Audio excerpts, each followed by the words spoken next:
Saan po kayo sa atin, brother? Ako po ay taga Bicol. Ikaw po ay dating Kristiyano. Opo, ako po ay dating Romano Katoliko. Sino pong paring kilala mo sa Bicol? Actually, alam ko lang yung sa pangalan, si Father John. Hindi Father John. Hindi si Father Damaso, ha? Hindi. Hindi. Hindi. Kailan po kayo nag-Muslim? Niyakap ko po ang Islam way back 2007. Ano po ang kumpletong pangalan natin, yung pangalan mo noon sa Kristiyano pa? Sayang na, no? Walang kamera, nandyan, ha? Record na, ha? Kasi mamahalin ito, pang YouTube ito, pang FB ito, eh. Okay? Yan, para makita. Para makita ka sa YouTube at sa Facebook. Bayad naman siguro lahat ng utang. Bayad na. Alhamdulillah. So, wala ka nang kakatakutan dahil mabayad na yan. So, anong pangalan mo, kompletong pangalan, noong Kristiyano ka pa? Nung ako po ay Kristiyano, ang aking pangalan ay si Reynaldo Costello Alamares. Yung tatay mo, pangalan ng tatay mo? Ruben Alamares Sr. Ginawa ko ito, brother, baka isipin lang drama-drama lang at hindi totoo. Babatiin mo nga sila sa lingwahe ninyo. Sa mga taga Bicol, maray na aldaw. Sa Indogabos, diyan. Sa mga taga Bicol. Aldaw, mga Uragon, gino. Anong ibig sabihin ng Uragon? Pag Bicol, marinig ko Uragon. Sa Bisaya kasi pag Uragon, hindi maganda. Ang Uragon ng sa Bicol, ibig sabihin ay ikaw ay magaling, matibay. Sa Bisaya, pag sabi mong Ulagon, lahi na. Uragon, Ulagon, lahi man na sa Bisaya. So, magpasalamat tayo. May brother tayong taga Bicol. Kanina rin si Mahmoud taga Bicol din yun, no? Ha? Ikaw, Mahmoud, taga Bicol ka? Tamang-tama. Kasi mahilig sa sili, taglamig ngayon. At least, malamig, mainit yun. Okay? Ngayon, anong tatalakayin nyo, brother? Sa akin ay kikwento ko lang kung paano ko niyakap yung pananampalatayang Islam. May asawa na po ba kayo? Opo. Ilang piraso?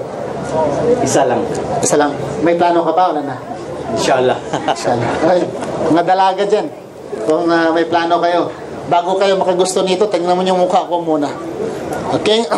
Sige, si brother, si Bunso, itong pinakamaliit namin na brother, tinatawag namin na Bunso, para po sa aming klaseng tinatawag da'wa course, matuto magda'wa, magpapaliwanag po sa Islam. Dito po kami, kahit walang makikinig, kahit malamig, dito kami po, para matuto yung mga Muslim brothers natin. Kayo dyan sa Riyadh, kayo dyan sa Kuwait, sa Dubai, inggit lang kayo sa Qatar. Dahil sa Qatar, mayroon kaming permiso sa Minister of Interior at sa amin sa Panar dito. Sana narinig ko sa Bata, sa Riyadh, meron naman sila. Yung street daw, So dito, kami daming regalo. Ang regalo natin sa mga. Yung mga regalo natin. Dito ang daming regalo namin. So, mayroon dito mga toothbrush, may mga toothpaste. Sino pong magtanong, may mga regalo po, Bunso. Okay? Shal. So ngayon, handa ka na ba? Shal. Shal. Maghanda ka na. Nakapula pa eh. Nakapula. Meaningful. I love you so. Okay. So, hindi ba kahawakan natin ang microphone? Ay, hindi pala Muslim pala. Bawal pala yung lapat. Okay. Bismillah. Start. Lupat. A'udhu billahi minasyaitanir rajim. Bismillahirrahmanirrahim. Rabbi shrah li sadri wa yassir li amri wahlul 'uqdatam min lisani yafqahu qawli. Sa aking mga kababayang Pilipino na nanonood sa aming programang Street Dawa, naway kami makapagbigay ng konting kaalaman sa inyo tungkol sa Islam. So, ikukwento ko lang yung kung paano ko talaga niyakap yung Islam. Nung dumating ako dito sa Qatar noong 2007, ako ay napabilang sa isang sekta ng relihiyon na hindi ko nababanggitin. Dahil ako noon ay 2 months pa lang, magti 3 months na. So, ang sabi nila, wag nalampasan mo yung 3 months, ikaw ay nalampasan mo yung tinatawag na homesick. So, dahil ako yung homesick, itong lugar na to, itong Souq, ito ang aking pasyalan. So, dahil ako'y homesick, naghahanap ako ng malibangan. Unang-una, so pasintabi sa mga kababayan, itong lugar na to, pag nandito ka, nung hindi pa ako Muslim, magandang tumambay dito. Dahil maraming magandang mga tanawin. Astagfirullah. So yun, nung inibitahan ako doon sa sekta na yun, ang sabi ng brother, actually katrabaho ko siya sa construction, kung pwede daw akong sumama. At huwag daw akong mag-alala at maraming mga kapatiran na sister. So noong yung nabanggit niya yung sister, nasagi sa isip ko, mukhang maganda to dahil may babae. So hindi naman ako feel yung lalaki, nakuha ko lang na parang makuha yung pagiging homesick ko. So sumama ako doon. Nung nandun ako sa pag-aaral ng Biblia, so lahat ng tao, halo-halo, may babae, may lalaki, nakaupo silang lahat. So sa unang impression, natuwa ako dahil may mga babae. So actually, magaganda sila. So maganda rin yung pakitungo sa amin. Nasikaso ko, binigay kami ng inumin. So umupo na ako. Nung umupo na ako, may katabi akong babae, sister. Tinanong niya pangalan ko, tinanong ko rin at walang kamayan. So batian lang. So nung oras na ng lecture, inalis lahat ng mga upuan, pinagilid. So, yun na yung paraan kung paano pala magdasal yung sekta ng aking kinabilangan nung ako ay hindi pa nag-Muslim. So, sabi ko, ano kaya ang paraan o pagsamba? Dahil nung ako ay Romano-Katoliko, ribulto yung aming sinasamba. So, dito sabi ko, medyo maganda dahil wala. So, actually, masaliksik ako nung mga araw, mga panahon na yon. So, sabi ko, ito maganda siguro. Nung nag-iwahiwalay na kami, bandang huli, pinatay yung ilaw. So, nagsabi yung pastor sa harapan, magpatira pa po tayo mga kapatid, mga kababayan, magpatira pa po tayo. So, lahat kami nagtira pa. So, madilim na, hindi ko na makita yung paligid. So, walang nagsasalita. Siguro mga 3 seconds. So, nagsalita na yung pastor, umahagulgul siya. Ang sabi niya gano'n, humingi siya ng gabay, umiiyak. So, hindi ko na i-elaborate. So, basta yun ang pagkasabi niya. So, yung katabi ko naman, hindi ko naman malayan, panay ang tawa niya sa gilid. So, sabi niya gano'n. Ganun. So, siniko ko siya. Sabi ko, bakit ka lumatawa? Tayo'y sumasamba. Sabi niya, nakakatawa daw eh. Sabi niya, anong gagagawa ko? Sabi niya, nakakatawa. So, hindi lang ako mimik. Yung katabi kong sister, hindi rin mimik. So, siguro, tumagal yun ng mga 7 minutes. So, natapos na, tumayo na kaming lahat at pinailaw na. So, nag-start na yung pag-aaral ng Biblia. So, hanggang sa nagsabi ng talata yung pastor sa Biblia, ganito, ganito, so and so. So, sa bandang huli, mayroong portion na magtanong. So, dahil nga naghahanap ako ng katotohanan sa pang-spiritual, naitanong ko yung, Pastor, ano po ba ang kaluluwa? Ito po ba ay patay o buhay? So, tawanan yung mga tao. Siyempre, sabi ko, ako lang naman naghahanap ng katotohanan. So, ang sabi ng pastor, kapatid, yung tanong mo ay hindi related sa ating topic.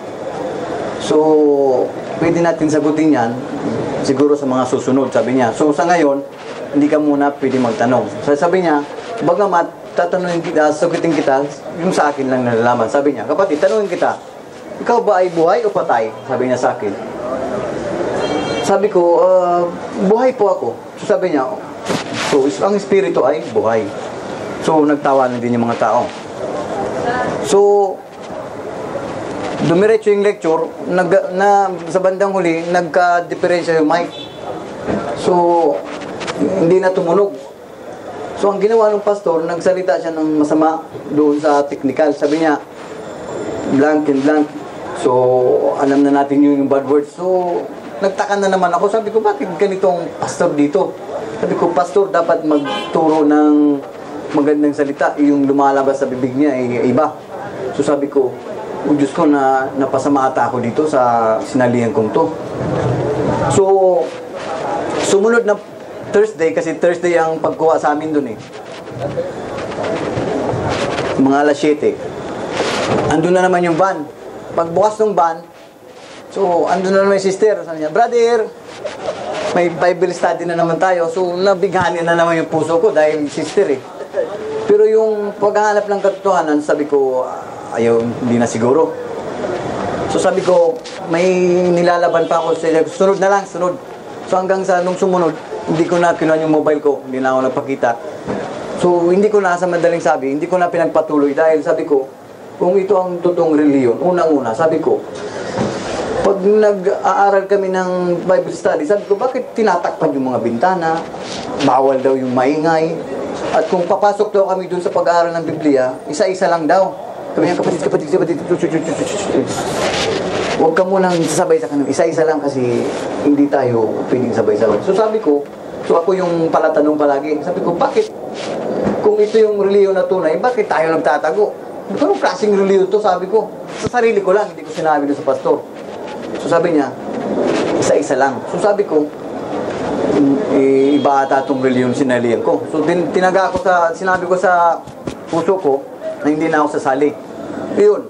So simula noon, ang naging gawain ko na lang, dito na lang ako sa SOC. Dahil nga itong SOC, maganda ang tanawin dito. Kung minsan mayroon dito nang lalakad, kikita mo yung Mount Mayon, yung Mount Arayat, medyo okay na. Pag nakita mo siya, within 10 minutes, pag uwi mo, baon-baon mo na yun. Pag tulog mo hanggang, na sa Tagpurula. So yun, nung hindi pa ako Muslim. So nabubusog yung mata mo. Pero sa isang banda, gutom yung espiritu mo dahil hindi mo na kukuha yung totoo. So, isang araw, naglalakad ako dito, simula hanggang doon sa dulo, nakita ko yun na yan, na parang ice cream. Sabi ko nga, ang laki ng ice cream ha. So, naihi ako. Dahil dito sa SOC, pag naihi ka, hindi mo alam kung pag CCR ka sa restaurant, bibili ka muna bago ka ihi. Wala man ang pera nun. So, pumunta ako dyan sa Panar. So, nakita ko may Pilipino. Dahil lang kita mo naman ang Pilipino eh. Tapos, yung salita narinig ko. Sabi ko, kabayan, pwede bang makiihi dyan sa loob? So, isang ustad yun. So, pinapasok niya. Ay, wala problema. Tuloy ka. Welcome ka dito. So, umihi muna ako doon sa dulo. Diyan sa may CR. So, nung natapos na akong umihi, may nadaanan akong mga litrato. May mga nakabilog. Nakita ko doon, ang nakalagay, Jesus. Sabi ko, ayos ah. Ikaw, dyan pala si Jesus Christ, sabi ko. So, doon ako nag-umpisa magtanong. Sabi ko, anong ginagawa ni Jesus dyan? So, hindi pa ako kung paano magsabi ng tama eh. So, sabi niya, ganito yan kapatid.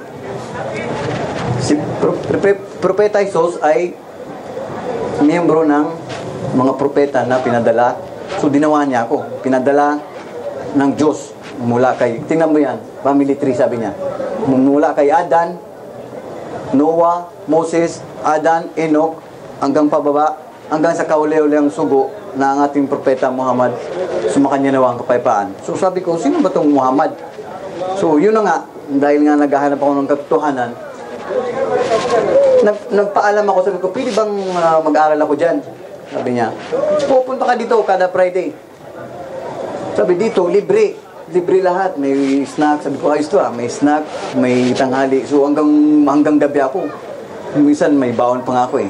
So yun, nasanayan ko yung magbaon. Dahil sa construction, mga kapatid, mga kababayan, yung sweldo namin noon, talaga naman, kung luha, Ang dami ko nang niluha. So, dumadalangin ako sa Diyos. Sabi ko, alisin ako dito sa trabaho. So, wala pa akong kilalang Diyos noon. So, sa madaling sabi, nag-aaral ako ng pag-aaral.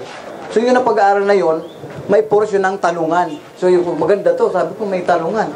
At, ang kagandahan doon, pagtatanong ka, welcome at sinasagot.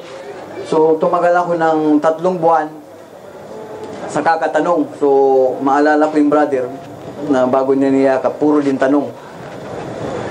So, isa sa mga tanong ko kung bakit ko niyakap yung Islam ay yung pagka-Diyos ni Propeta Jesus, makanya nawang kapayapaan. Dahil nung ako'y Kristiyano, bago ako lumipad dito, bago ako nagpidos, dumaan muna ako ng Quiapo.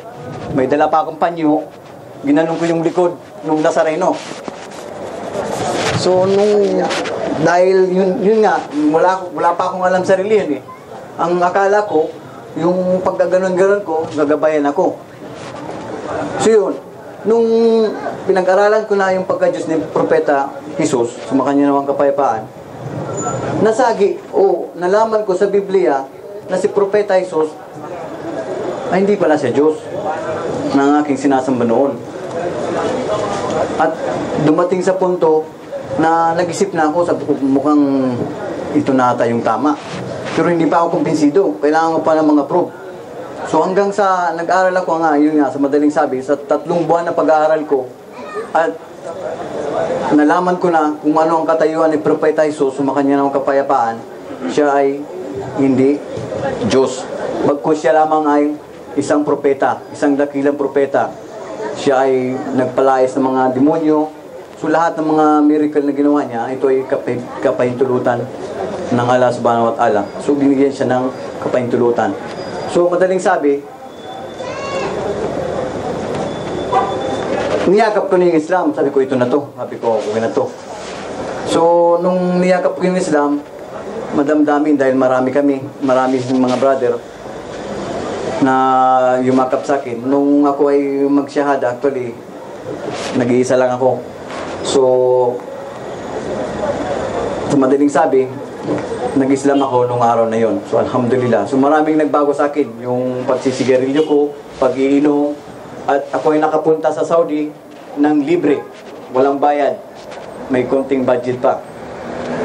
At nakapag-hajj pa ako, alhamdulillah. So, nung araw na yon, nagsyahada ako at binigkas ko yung syahadatan na asyhadu an la ilaha illallah wa asyhadu anna Muhammad Rasulullah. Ako ay nanumpa na walang ibang dapat na sambahin kundi ang Allah, at ako ay nanunumpa na si Muhammad, sumakanya nawang kapayapaan, ang huling sugo. So sa aking mga kababayan na nasa mga aking mga kapatid, mga kamag-anak, kung saan man kayo, mga kababayan sa buong mundo, kayo ay inaanyayahan ko po kayo na saliksikin at alamin ang Islam. Baka sakaling maging inspirasyon nyo rin kung paano ako yumakap, pinag-aralan ko yung Islam, at makilala nyo kung sino ang nag-iisang Diyos na dapat sambahin. Kung maalala ko sa Biblia, nung nag-aaral na ako, sinabi sa Biblia, na iisa lang talaga siya. So sa Quran din ganun. Sabi na nga sa Quran, Kul huwallahu ahad. Sabihin mo, ang Diyos ay nag-iisa. So kailanman, wala siyang katulad. So, medyo humaba na ang aking salita sa mga kababayan, sa aking mga kapatid. Magandang gabi sa inyong lahat. Assalamualaikum warahmatullahi ta'ala wabarakatuh. Jazakallahu khair, brother Abu Karim. Dali mo ka na magsalita, hindi na ka na maging presidente sa Purok, sigurado. Sanay din ito eh. Ito ay nagtrabaho, di ba ikaw ang sa jumping horse ka na? Jumping horse. Ito yung basketball pala. Ito ay isang chairman ng basketball team namin. So sanay na magsasalita si Bunso. Ngayon, kasi hindi naman siguro pwede tatanungin kasi wala namang issue doon eh. Nag-Muslim siya eh. Kung tatanungin lang ninyo siguro ilan ang asawa ninyo, ganun lang. Wala naman.